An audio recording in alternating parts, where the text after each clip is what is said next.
ভয়াবহ একটা অবস্থা তৈরি হতে যাচ্ছে যদি ভারত তাদের সিদ্ধান্তে ভুল করে।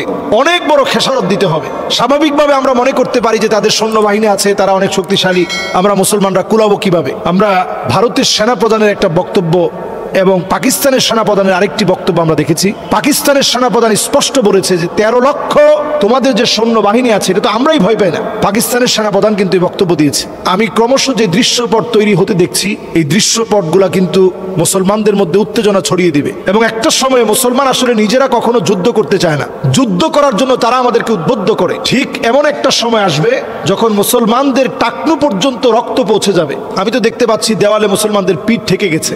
চীন যত বেশি ভারতের বিরোধিতা করবে, বাংলাদেশের সাথে যত বেশি সম্পর্ক মজবুত করবে, তত বেশি গজওয়ে হিন্দের সঙ্গে যে বিজয়ের কথা নবীজি সাল্লাল্লাহু আলাইহি সাল্লাম যুদ্ধের পরে বলেছেন, এটি মুসলমানদের সন্নিকটে চলে আসবে। আজকের পৃথিবীর প্রেক্ষাপট তাই বলছে যে খুবই রিসেন্ট ভয়াবহ একটা অবস্থা তৈরি হতে যাচ্ছে যদি ভারত তাদের সিদ্ধান্তে ভুল করে। অনেক বড় খেসারত দিতে হবে। স্বাভাবিকভাবে আমরা মনে করতে পারি যে তাদের সৈন্যবাহিনী আছে, তারা অনেক শক্তিশালী, আমরা মুসলমানরা কুলাবো কিভাবে। পাকিস্তানের সেনাপ্রধানের যে বক্তব্যে তিনি বলেছেন যে 13 লক্ষ সৈন্যকে আমরাই তো ভয় পাই না, আমরা তো মুসলমান সেই জাতি। নবীজি সাল্লাল্লাহু আলাইহি সাল্লাম শেষ জামানার কথা বলতে গিয়ে বলেছেন ইসাবাতানি মিন উম্মতি, নবীজির উম্মতের ভিতর থেকে দুইটা গ্রুপ জাহান্নামের আগুন থেকে মুক্তি পাবে। এর মধ্যে একটা গ্রুপ হচ্ছে তারা যারা এই হিন্দের বিজয়ের জন্য লড়ে যাবে, লড়াইয়ের পর লড়াই করবে, তারাই আল্লাহ রাব্বুল আলামিনের গোলামদের মধ্যে অত্যন্ত শ্রেষ্ঠ মর্যাদাবান আল্লাহর গোলাম হবে। আরো এক শ্রেণীর মানুষ হচ্ছে যারা ঈসা আলাইহিস সালাতু ওয়াস সালামের সঙ্গী হবে, তারা আল্লাহ রাব্বুল আলামিনের অত্যন্ত প্রিয় হবে, জাহান্নামের আগুন থেকে আল্লাহ তাআলা মুক্তি দান করবেন। সুবহানাল্লাহ বিহামদিহি। সুতরাং এই প্রেক্ষাপট তো তারা বারবার তৈরি করার জন্য চেষ্টা করবে। ভারত বারবারই যে ভুলটা করছে, এই ভুলের খেসারত তাদেরকে কিন্তু বড় আকারে দিতে হবে। একটা বিষয় তারা প্রায় সময় মনে করে যে আমরা তো সংখ্যায় কম, তারা মনে হয় যে কোনোভাবে আমাদের উপরে প্রভাব বিস্তার করবে। মুসলমানদের কোনো বিজয় শুধুমাত্র সংখ্যা কেন্দ্রিক আল্লাহ তাআলা মুসলমানদেরকে কোনো বিজয় দেননি। সকল বিজয়গুলো আল্লাহ রাব্বুল আলামিন যত বিজয় দিয়েছেন, সকল বিজয়গুলো এসেছে মুসলমানদের ইমানি হিম্মতের কারণে। আমরা দেখেছি আমাদের বোন যারা এখনো হিজাব করছে, ভারতে হিজাব টেনে খুলে ফেলা হচ্ছে, অটোর মধ্যে বসা আছে, পিটিয়ে হেঁচড়িয়ে নামানো হচ্ছে, চিৎকার করে দৌড়ে চলে যাচ্ছে। এই দৃশ্য যখন ভারতে শুরু হয়েছে, আপনি দেখেন ঠিক একইভাবে ফিলিস্তিনের মাজলুম মুসলমানদের সাথে সাথেই ভারতে মুসলমানদের উপরে চরম নির্যাতন চালানো হচ্ছে। তারা যেখানে রাম মন্দির করেছে কোটি কোটি টাকা খরচ করে, সেই রাম মন্দিরের মধ্যে ফাটল ধরেছে। আপনারা নিশ্চয়ই এগুলো ভিডিও আকারে দেখেছেন। তারা এখন সারা বিশ্বে এই বিতর্ক যেন ছড়িয়ে না পড়ে, এই জন্য সুপ্রিম কোর্ট থেকে তারা মাত্র এটাকে স্থগিত করেছেন, আইনটাকে। কিন্তু সংশোধিত এই ওয়াকফ সংক্রান্ত আইনকে যদি এখন নতুন করে সিদ্ধান্ত নিয়ে যদি বাতিল করা না হয়, পূর্বের অবস্থানে যদি ফিরিয়ে দেওয়া না হয়, তাহলে এই সংঘাত কিন্তু ভারী থেকে ভারী হয়ে যাবে এবং এটাই গজওয়ে হিন্দের দিকে নিয়ে যাবে। এই সংঘাত কিন্তু থামার না।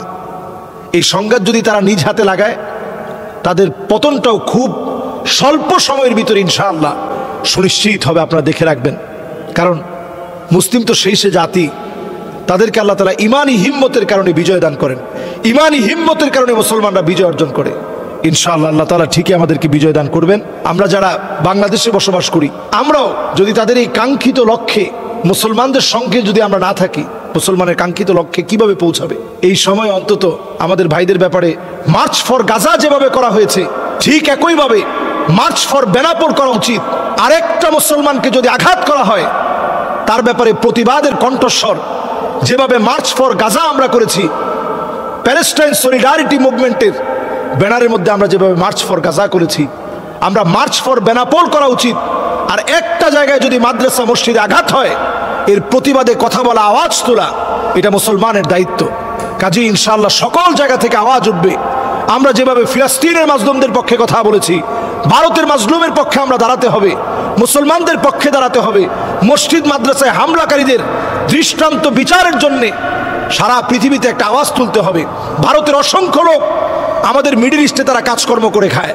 যে দেশ নিজেরা স্বয়ং সম্পন্ন না, সে দেশের মানুষ আমাদের মুসলমানদেরকে আঘাত করছে। এই বিষয়ে জোরালো প্রতিবাদ এখন থেকে শুরু হওয়া উচিত। আল্লাহ আমাদেরকে বোঝার তৌফিক দান করুক।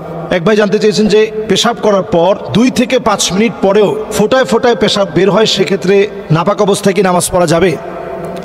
আমরা ইস্তিনজা করার পরে, ইস্তিনজা আমরা দুইভাবে করব, পানিও ব্যবহার করব, টিস্যুও ব্যবহার করব। এটা হচ্ছে ইস্তিনজার সবচেয়ে উত্তম পদ্ধতি। কোরআনুল কারীম আল্লাহ রাব্বুল আলামিন আয়াত নাযিল করেছেন, ফীহি রিজালুন ইউহিব্বুনা আন ইয়াতাতাহহারু।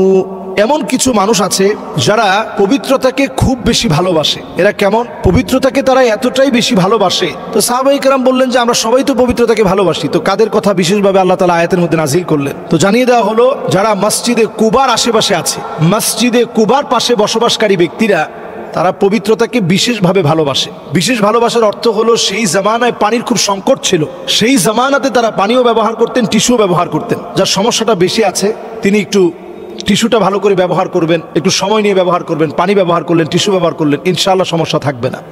তারপরেও যদি মনে হয় যে সমস্যা হয়ে গেছে এবং কাপড়ের মধ্যে পেশাবটা লেগে গেছে, এরকম যদি মনে হয়, তাহলে একটু পানি ছিটা দিয়ে আবার একটু অজু বানায় নেবেন।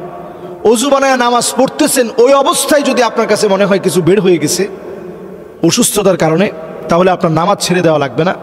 আল্লাহ তাআলা ইসলামকে সহজ করেছেন। ইয়াসসিরু ওয়ালা তুআসসিরু বাশশিরু ওয়ালা তুনাফফিরু। আল্লাহ তাআলা দিনকে সহজ করে দিয়েছেন, কঠিন করেন নাই। দিনের ভিতরে কোনো কঠিন নাই, সহজ আছে। সহজেই দিনের ভিতরে কঠিন করার কোনো সুযোগ নেই। আপনি শুধু একটু পানি ছিটিয়ে দিবেন, এতে করেই আপনার পবিত্রতা অর্জন হওয়ার পর এরপরে আপনি নামাজে দাঁড়ালেন। নামাজে দাঁড়ানোর মধ্যে যদি আপনার কাছে মনে হয় কিছু বের হয়েছে, এতে করে আপনার নামাজ নষ্ট হবে না। আল্লাহ রাব্বুল আলামিন আমাদের জন্য এটাকে সহজ করেছেন, আমরা কঠিন করব না।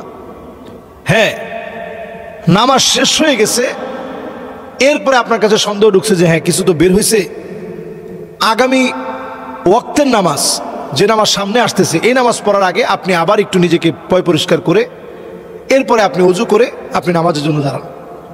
এইভাবে করে আমরা ইনশাআল্লাহ সালাত আদায় করার চেষ্টা করব, এতে করে নামাজের কোনো ক্ষতি হবে না ইনশাআল্লাহ।